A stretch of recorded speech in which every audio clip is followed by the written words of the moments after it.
Bismillahirrahmanirrahim. Assalamualaikum warahmatullahi wabarakatuh. Alhamdulillahirabbil alamin.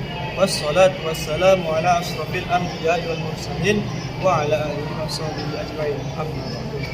Yang pertama, paling utama adalah kita panjatkan puji syukur kita kehadirat Allah Subhanahu wa taala yang mana kita telah diberikan kesehatan, kekuatan serta kelapangan waktu untuk dapat beraktivitas seperti biasanya.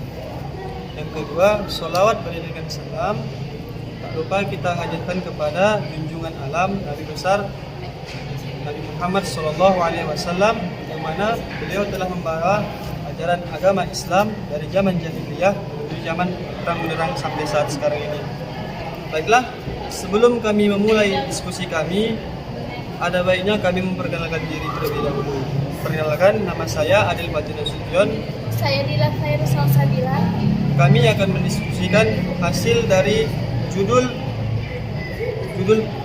pembahasan kami yang berjudul Hakikat Hukuman dalam Pendidikan Islam. Di sini ada 10 pertanyaan yang ingin kami diskusikan bersama. Baiklah, pertanyaan yang pertama, bagaimana sih menurut Dila dampak memberikan hukuman dalam dunia pendidikan Islam?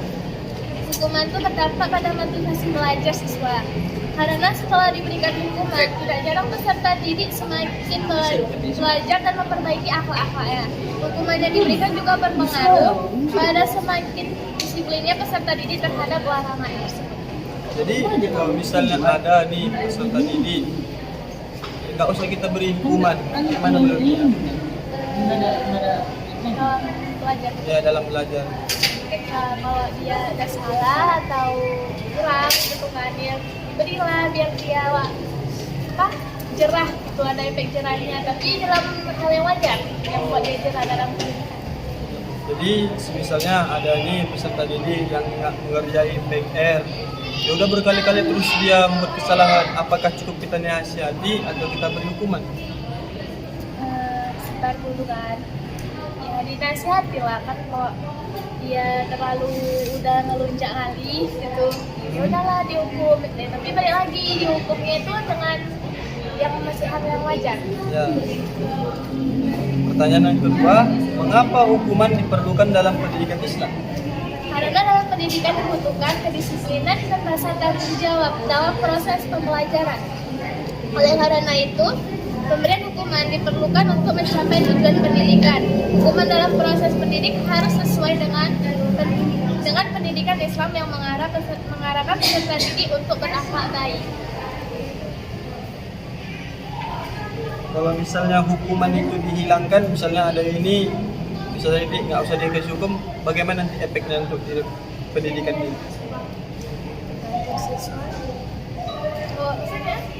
Maksudnya gini, ada siswa nggak ngerjain PR, kalau nggak kita kasih hukuman, apa efeknya? Pasti dia berlanjut lagi nggak ngerjain PR kan, diajar lagi.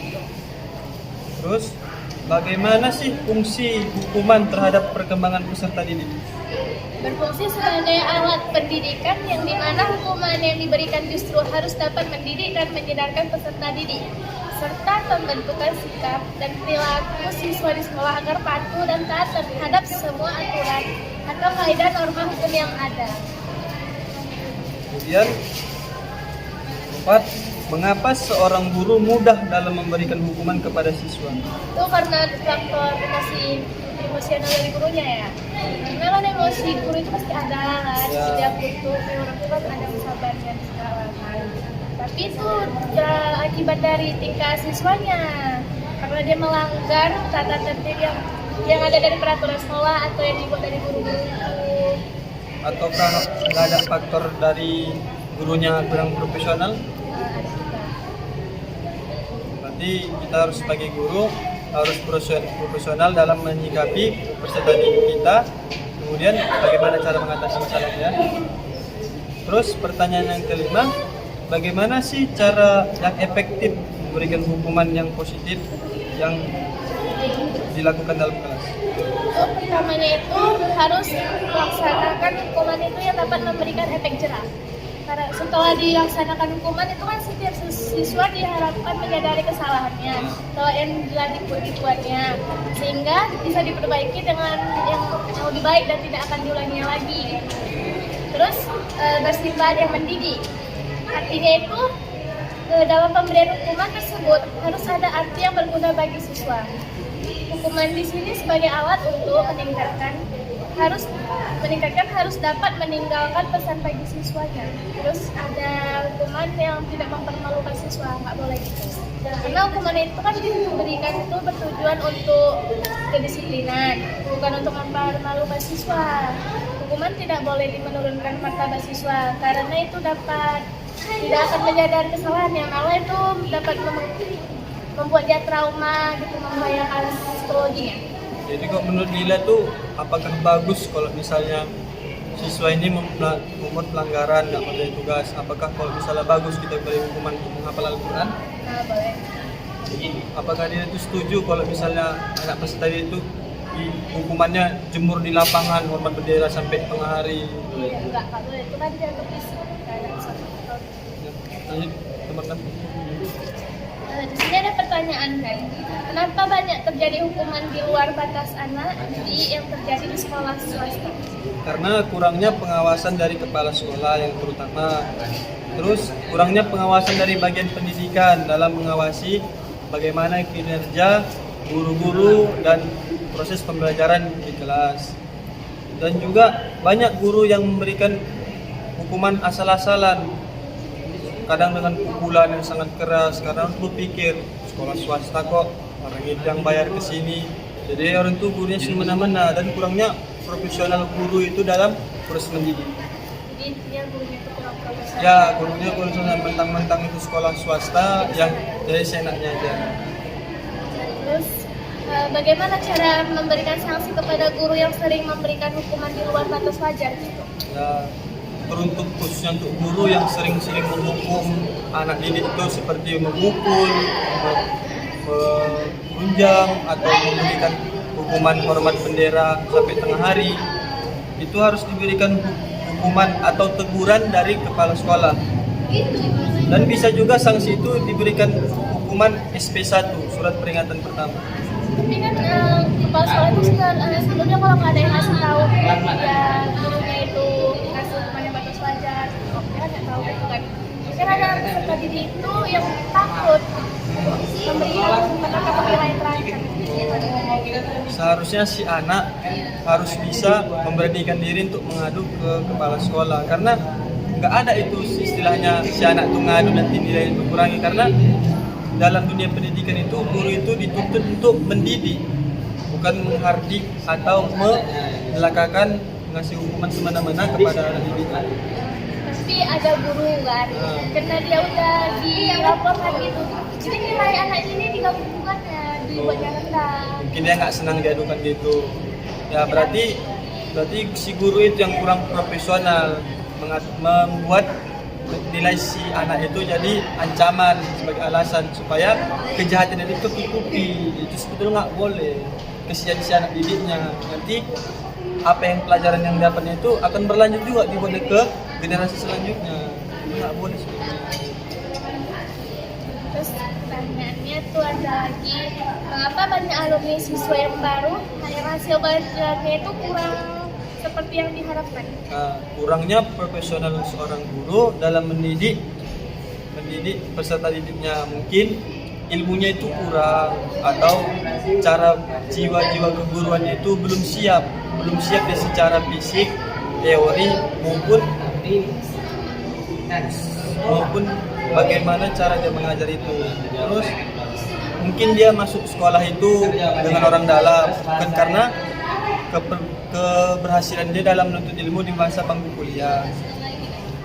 Iya, ada faktor dari diri dia sendiri, ada faktor dari dia yang ngajar sebelumnya.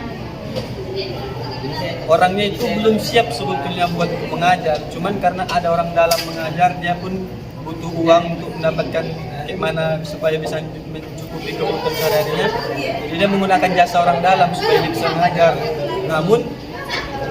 Namun jiwanya untuk mengajar itu belum cukup, ilmunya untuk mengajar itu kurang profesional. Bagaimana dampak peserta didik yang dibina oleh guru yang kurang profesional dalam belajar mengajar?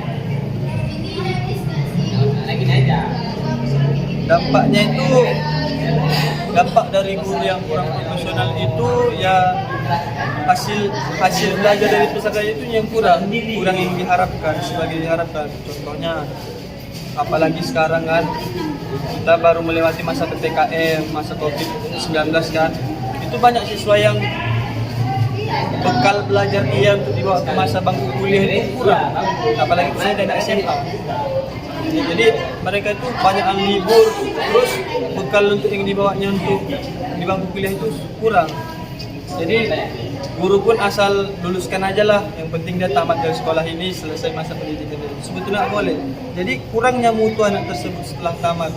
Jadi apapun nanti ditanya oleh dosennya itu pasti dia bingung, karena nggak ada bekal dia di masa sekolah karena kebanyakan libur itu. Jadi kayak lulus tanpa ada pengetahuan. Iya, lulus dia tanpa pengetahuan, nggak ada bekalnya mau dibawa itu. Jadi sangat minim lah. Terus mengapa banyak siswa yang tidak memiliki sopan santun kepada guru dan tidak merasa bersalah saat melewati gurunya kepada itu?